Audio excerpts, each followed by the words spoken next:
الله أكبر الله أكبر الله أكبر أشهد أن لا إله إلا الله أشهد أن لا إله إلا الله أشهد أن محمدا رسول الله أشهد أن محمدا رسول الله حي على الصلاة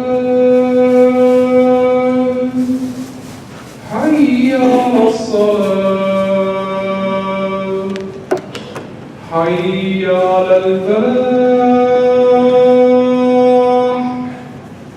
حي على الفلاح الله أكبر الله أكبر لا إله إلا الله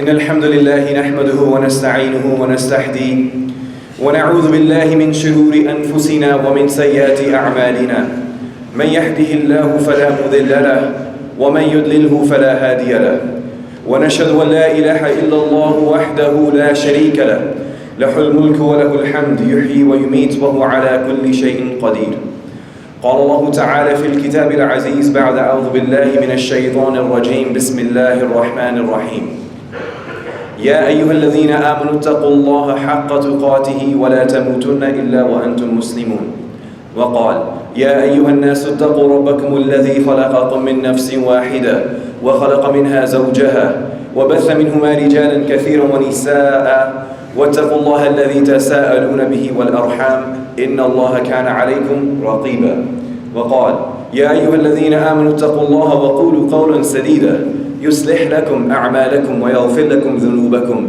ومن يطع الله ورسوله فقد فاز فوزا عظيما اللهم صل على محمد وعلى آل محمد كما صليت على إبراهيم وعلى آل إبراهيم إنك حميد مجيد اللهم بارك على محمد وعلى آل محمد كما باركت على إبراهيم وعلى آل إبراهيم إنك حميد مجيد رب اشرح لي صدري ويسر لي أمري واحلل عقدة من لساني يفقهوا قولي أما بعد الله أكبر Allahu Akbar, Allahu Akbar. These are words that we say every single day. Every single day when we begin the prayer, when we hear the call to prayer, and every time we hear something that completely amazes us, takes our breath away, something that leaves us perplexed, we say Allahu Akbar. Right? We hear the passing of someone, we say Allahu Akbar. We hear someone had a child, we say Allahu Akbar. Why do we say Allahu Akbar? Because we understand that Allah is greater than everything that we've heard, and everything that we're experiencing, everything that we are seeing, and everything that encompasses everything in existence, and so forth. We may not even understand that concept, but for that brief second, when our simple mind tries to understand something, it simply says, Allahu Akbar. Because that is the fitrah of the human being. He acknowledges the greatness of the one who has created him. So therefore, saying Allahu Akbar is a form of submission. Saying Allahu Akbar is a recognition of who is the greatest of all, who has created everything that we see and we don't see, who knows things that we know and things that we don't know, things that have already happened, things that are happening, and things that are going to happen. That is Akbar, the great. However, in today's day and age, this is not how this statement or these two words are understood. Because anytime somebody wants to do something foolish, they supposedly yell out Allahu Akbar as a declaration of stupidity, as a declaration of independence, as a declaration of taking lives of the innocent. That's what Allahu Akbar has become famous for now. CNN will literally have headlines that will say X, Y, and Z exclaimed Allahu Akbar before he killed himself. Or he said Allahu Akbar before he took the lives of X amount of innocent people. So me as a bystander who doesn't know anything about Islam, when I constantly hear Allahu Akbar killing innocent guys screaming, I lose the value, that sentiment that's associated with the greatness of the beautiful Creator that we all come from. All I understand is that Allahu Akbar means kill people. That's all I know, because that's all over the place. So it is time. It is time. It has been time. But it continues to be the time for Muslims to take back Allahu Akbar. Take back their religion. Take back their God-given orientation. And say, this is what Allahu Akbar means. That every single day I live Allahu Akbar because I acknowledge the greatness of Allah. That just because uneducated, ignorant, inhumane individuals have hijacked my religion and have hijacked this statement does not mean that I'm going to simply abide by it and let people think that this is what it means. I'm not going to be afraid to say Allahu Akbar. I'm not going to be embarrassed to say Allahu Akbar. Matter of fact, I'm going to teach my children what Allahu Akbar means and how it embodies in their life. Because I am not afraid, I know the truth. But those are very brave statements to make. Let's backtrack. In order to say Allahu Akbar, you have to be a believer. Plain and simple. You have to understand and conceptualize Allahu Akbar. You have to acknowledge Allah subhanahu wa ta'ala. You have to believe in Allah. You have to believe in God. You have to believe in the decree. You have to believe in La ilaha illallah Muhammadur Rasulullah. But because we are human beings that get distracted by anything that is flashy, anything that is bright and makes noise, we forget. And therefore Allah subhanahu wa ta'ala in the Quran titled a surah called Al-Muminoon, the believers. Because we do forget. And because we do everything in our capacity to try to find success and to find happiness. And sometimes what happens is that we may be successful, but we're miserable inside. We have accumulated all the wealth that we could possibly hoard with our tiny little hands. And all the bank accounts. But we have broken homes. We have husbands that don't love us, wives that don't trust us, children that disrespect us, communities that don't like us, but we're wealthy. But we're miserable. We can be happy, but then we know that we're not successful. In the terms of this dunya, as dunya defines success. My education is not at par with my friends. I didn't find success how my parents thought I would find success. I didn't get into medical school. I'm an embarrassment to my people. Because I'm X, Y, and Z and I don't fit the criteria, I am unsuccessful. But you know what? I'm happy. So where's the balance between these two dichotomous subjects? The balance is in this surah. Because in this surah, Allah subhanahu wa ta'ala promises the believers that they will be successful. No ifs, ands, or buts. The people that are saying Allahu Akbar, the ones that have their hope in Allah, the ones that have this belief of orientation in God, they're going to be successful. And they can also be happy. So you can have it all. You can have your cake and you can eat it too. That's the promise. Right? So Allah subhanahu wa ta'ala begins this surah by saying, قَدْ أَفْلَحَ الْمُؤْمِنُونَ. Certainly will the believers have success. Now, if I claim to believe, and I know this surah is addressing me, Allah subhanahu wa ta'ala has my undivided attention. Because Allah subhanahu wa ta'ala is telling me that I'm going to be successful. So of course, everyone wants to know the keys to success. Every single individual sitting here wants to be successful in their hereafter and in this life. And then Allah subhanahu wa ta'ala begins to highlight or really simplify for us who are these believers. If you want to be successful, you have to be a believer. But the next question that comes to mind is, what do I have to do to be a believer? Who are these believers that Allah subhanahu wa ta'ala is talking about? Well, here we go. Allah subhanahu wa ta'ala says, الَّذِينَ هُمْ فِي صَلَاتِهِمْ خَاشِعُونَ. That they are, during their prayer, humbly submissive. Right? When it comes to their life, when it comes to calling upon God, when it comes to praying, these individuals are humble. And they submit to Allah subhanahu wa ta'ala. What is humility? Humility is understanding. right? It's understanding that everything that we have comes from Allah subhanahu wa ta'ala and is going to return to Allah subhanahu wa ta'ala.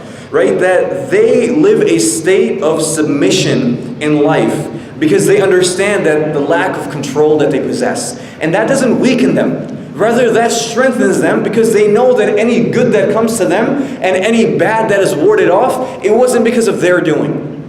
It is from the decree of Allah. So when they stand to pray in front of Allah subhanahu wa ta'ala and they lower their heads, not out of anything, except that they fear Allah. Except that they are in a state of humility, in this humble state, because they acknowledge their wrongdoings. They acknowledge their shortcomings. They acknowledge their need for Allah. So they stand in a humble state. But in order to be in this state, you have to possess self-honesty and recognize your shortcomings.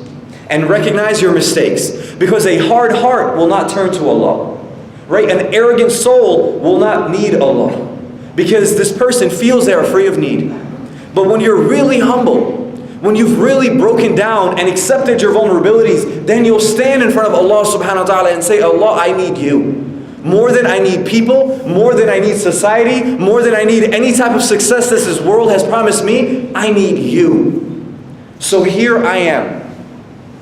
During the times in which you called me, and during the times which you haven't called me, but I choose to be here anyway. And I have submitted to you. That's the first thing. Right? They humbly submit to the will of Allah subhanahu wa ta'ala. وَالَّذِينَ هُمْ عَنِ اللَّغْوِ مُعْرِضُونَ. And they turn away from ill speech. Right? What is ill speech, my dear brothers and sisters? It's gossiping, backbiting, profanity. You know, in today's day and age, we think that if we write something from behind a computer, it doesn't count. Because I didn't verbally say it. Right? Why do you think cyberbullying exists? Right? Cyberbullying. Because we harass people, we insult people, we demean people, we break people down. And just because it's not verbal doesn't mean it's not real. No, it is very real. And because the things that we write and the things that we say, they're written for us. Right? They're written against us and it's counted. So a Muslim, a believer, is literally an individual who is cognizant of everything that leaves his mouth, that leaves his fingertips, that leave his limbs. Because he knows that Allah subhanahu wa ta'ala is aware. So in order to be this believer, this orientation of a believer, right, they are cognizant of what comes out of their mouth, the speech. Because it's very easy to be at a family party and then talk about Muhammad and Aisha and did you see how they're raising their kids? Did you see how he makes his money? Did you see how he's never at the masjid? Did you see, did you hear, did you? And it has nothing to do with us. Right? A characteristic of a believer is that he leaves that which does not concern him. Whether someone raises their kids X, Y, and Z in the privacy of their home is none of our business. Right? We have concerns, so we make dua for them. If we can give nasiha, then we give nasiha to them. But it is none of our business to talk about it in their presence or without their presence. Especially at a dinner party in which they're not even present. How bored are we with our own lives that we don't have anything to talk about that will better us, that we decide to talk about other people? I mean, how lonely are we that we have nothing better to speak about except ill things about people? How terrible is our state of existence? And that's when we have to really ask ourselves, why am I doing this? Right? When we run out of vocabulary, when our vocabulary is limited, right, we resort to profanity. They're filler words. It's like, right? That's what profanity is. Because we've literally run out of things to say. So to fill emotions and to fill the gaps, we begin to use profanity. But an individual who understands that this tongue that Allah has given me, in which I say Allahu Akbar, I acknowledge God's greatness, I'm not going to use this tongue for profanity. I'm not going to break people down. I'm not going to belittle people with this tongue. Rather, I'm going to build people up. I'm going to praise Allah, and I'm going to elevate myself in this world and the hereafter. That's what it means to be a believer who is turning away from ill speech. And then Allah subhanahu wa ta'ala says, under the umbrella of believers, وَالَّذِينَ هُمْ لِلزَّكَاةِ فَاعِلُونَ. And they are observant of zakat. You know, a few weeks ago we talked about the importance of zakat. It's a means of purification for us, for our wealth, for everything that Allah has given us. So we give this zakat because this is one of the qualities and this is one of the successful characteristics of a believer. وَالَّذِينَ هُمْ لِفُرُوجِهِمْ حَافِظُونَ. And they are those who guard their private parts, except from their wives or those their right hands possess, for indeed they will not be blamed. إِلَّا عَلَىٰ أَزْوَاجِهِمْ أَوْ مَا مَلَكَتْ أَيْمَانُهُمْ فَإِنَّهُمْ غَيْرُ مَلُومِينَ. This is so important because it hits every single individual of our society. We live in a society, we live in a times where if you choose to hold on to that which Allah has told you, right? If you guard your private parts, if you hold on to your chastity, ask your children who are in high school or middle school or in college. You're looked at as the strange one. What's wrong with you? What's wrong with you that you're not attracted to the opposite gender? What's wrong with you that you won't interact with them in the flirtatious way that they're interacting with you? What's wrong with you that you're passing up all these opportunities that come to you? I mean, this is what we do. This is normalcy. This is how we're supposed to interact. This is where we understand what Allah subhanahu wa ta'ala says, they guard themselves. It's not because they cannot do it, not because they're socially awkward, not because they're afraid or they're scared or whatnot. It's because Allah has told them. Right? The Prophet ﷺ said that I guarantee paradise for the one who guards that which is between his two lips and his knees.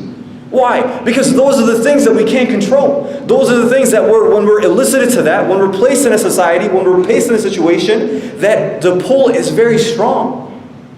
That's why marriages break. Right? That's why trust is lost. That's why people lose trust in people. So Allah subhanahu wa ta'ala says that these believers, they guard themselves. That regardless of the temptation of this world, regardless of what society says about you, because you choose to maintain modesty, and you choose to be chaste in this world which is calling you towards everything which is foul. You choose to hold on to Allah. And you choose to hold on to the command of Allah to guard yourselves.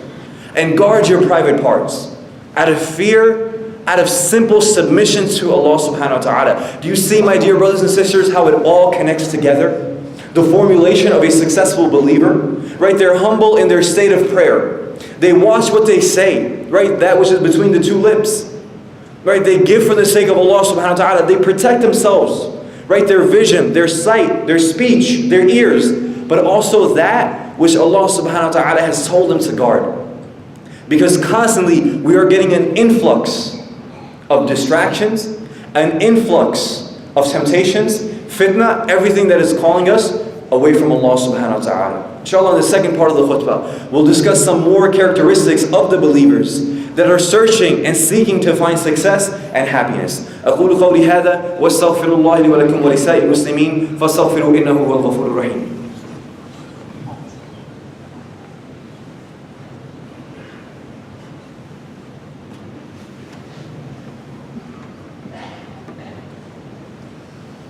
الحمد لله رب العالمين والصلاة والسلام على رسوله الكريم والعاقبة للمتقين ولا عدوان إلا على الظالمين وأشهد أن لا إله إلا الله وأشهد أن محمد رسول الله ثم ما بعد فمن ابتغى وراء ذلك فأولئك هم العادون والذين هم لأماناتهم وعهدهم راعون والذين هم على صلاتهم يحافظون. And then Allah subhanahu wa ta'ala says, but whoever seeks beyond that, then those are the transgressors. And they are to their trusts and their promises attentive. Right? If we seek anything beyond that which Allah subhanahu wa ta'ala has left for us, has written for us, we will find ourselves unhappy. Right? We will find ourselves unhappy. And this reminds me of a story that we've all commonly heard before. When Umar ibn al-Khattab radiallahu anhu was the Khalifa and he was traveling to Jerusalem, and before arriving, one of the companions of Umar radiallahu anhu pointed out that he was wearing worn out looking clothing. And maybe that he should have dressed in a more elegant, more flashy kind of way to impress the people of Jerusalem. Because he is the Khalifa, he's the Al-Muminoon, he's the leader of the believers. So he should stand out, right? He should look more elegant. People should know that the leader is walking when he comes into a setting. And Umar ibn al-Khattab replied, he said, I would not have expected this from you. He said, we were the most humiliated people on earth and Allah subhanahu wa ta'ala gave us honor through Islam. If we ever seek honor through anything else, Allah will humiliate us again. My dear brothers and sisters, how many times do we forget Allah subhanahu wa ta'ala and we go to seek honor through our own selves? We say things that will please others, but they displease Allah subhanahu wa ta'ala. We do things that we know are wrong, right? That we know that have been prohibited to us, that know that they will harm our spiritual health, but we do it to kind of one up, trying to get that extra step. But it's not within the means of what Allah subhanahu wa ta'ala has written for us, and that we find ourselves humiliated. We find ourselves embarrassed. And when things don't go that right way, when we take that haram route, when we exercise that haram option, and then we're really left bankrupt, and we're left sitting at home saying, why did I do this? There's absolutely no barakah in what I've been doing. There's no blessings in what I've been doing. Because we transgressed. We went past what Allah had written for us, what Allah subhanahu wa ta'ala led for us, and we gave into our own inclinations and desires. And that's where things become difficult. And then again, how important must this matter be that Allah subhanahu wa ta'ala brings this up again in only 10 ayahs? He says, وَالَّذِينَ هُمْ عَلَى صَلَاتِهِمْ يُحَافِظُونَ. And they are who carefully maintain their prayers. حَافِظُونَ, right? Hafidh. When we want our children to become hafidh, right? Or hufaz. Why? Because they are protecting, they are guarding, they are persevering the Quran. They're holding on to it, they're guarding it, they're holding on to it in their mind, in their heart, in their souls. So these people who are hafidhun, who are guarding, who are watchful over their prayers, it means that despite the circumstances of this life and whatever is happening, they don't forget their obligations to Allah. They don't forget their obligations to God. Right? When they say Allahu Akbar 5 times a day, they acknowledge Allah is greater than everything that is happening in this time right now. So I'm going to go to Him. They guard their prayers no matter what. And this is so important that we're being reminded of it again. The surah began by describing the believers that are going to be successful, and the first criteria, or the first bullet point that we were given was that they are humbly submissive in their prayer. And then the conclusion of this conversation is that they guard their prayers. Right? They don't forget. They hold on to it. They hold on to the rope of Allah subhanahu wa ta'ala. And then Allah subhanahu wa ta'ala tells us, أُولَٰئِكَ هُمُ الْوَارِثُونَ. These people, they are the inheritors. Inheritors of what? What are they going to inherit? And now this is something that we all hope for. This is something that we all pray for. This is something that we all wish for. Allah subhanahu wa ta'ala says, الَّذِينَ يَرِثُونَ الْفِرْدَوْسَ هُمْ فِيهَا خَالِدُونَ. And they are those who will inherit al-firdaus. They will abide therein forever, for eternity. For eternity. A concept which we don't even fully understand. Right? A mount that's so long and extended that because we lack the conceptualization of such time, we give it a word and we say forever. Eternity. But no one really knows past 100 years. Because the lifespan of a human being is what? Between 60 and 80 years. And that's all we know. But when Allah subhanahu wa ta'ala promises eternity, it's something that we can't even fathom and understand, my dear brothers and sisters. So I leave you with this. There are people, there are ideologies, there are organizations, there are powerhouses that are against you. Simply trying to take away what Allah has given you. And which is the ability to be able to say Allahu Akbar without feeling guilt. It's to be able to say Allahu Akbar in your home, in public and in private. And to teach your children that are to become these believers what Allahu Akbar really means, and to embody Allahu Akbar. Say it proudly, right? Own it. Have ownership of your religion, right? Have ownership, have pride of the fact that your orientation is such of a believer. And when you're a believer, look all that which has been promised to you. And if you ever find yourself confused, conflicted, lost, hopeless, open the book of Allah. Because literally He has titled this chapter, The Believers. Because every single individual that is sitting here today has claimed faith. Has claimed faith, and they believe in Allah subhanahu wa ta'ala, and they believe in His messengers. They believe in the last day. They believe in the books that were revealed, and they believe in preordainment. They believe in qadr. So my dear brothers and sisters, go back to Allah subhanahu wa ta'ala. Don't get distracted. Yes, it can be very fearful at times. But go back to your predecessors and how they dealt with fear, how they dealt with uncertainty, and how the promise of Allah subhanahu wa ta'ala is always and forever true. We pray to Allah subhanahu wa ta'ala that He allows us to remain steadfast in these trying times. We pray to Allah subhanahu wa ta'ala that He allows us to have faith, that He allows us to have pride, and that He allows us to have ownership of this beautiful religion of Islam. إن الله وملائكته يصلون على النبي يا أيها الذين آمنوا صلوا عليه وسلموا تسليما اللهم صل على محمد وعلى آل محمد كما صليت على إبراهيم وعلى آل إبراهيم إنك حميد مجيد اللهم بارك على محمد وعلى آل محمد كما باركت على إبراهيم وعلى آل إبراهيم إنك حميد مجيد اللهم اهدنا فيمن هديت وعافنا فيمن عافيت وتولنا فيمن توليت وبارك لنا فيما أعطيت وقنا واصرف عنا برحمتك شر ما قضيت فإنك سبحانك تقضي بالحق ولا يقضى عليك ربنا آتنا في الدنيا حسنة وفي الآخرة حسنة وقنا عذاب النار ربنا آتنا في الدنيا حسنة وفي الآخرة حسنة وقنا عذاب النار ربنا إننا آمنا فاغفر لنا ذنوبنا وقنا عذاب النار اللهم اشف مرضانا وارحم موتانا اللهم اشف مرضانا وارحم موتانا اللهم اشف مرضانا وارحم موتانا اللهم بلغنا فيما يرضيك أعمالنا اللهم انصر إخواننا في كل مكان اللهم انصر إخواننا في كل مكان اللهم انصر إخواننا في كل مكان عباد الله إن الله يأمر بالعدل والإحسان وإيتاء ذي القربى وينهى عن الفحشاء والمنكر والبغي يعظكم لعلكم تذكرون أقيموا الصلاة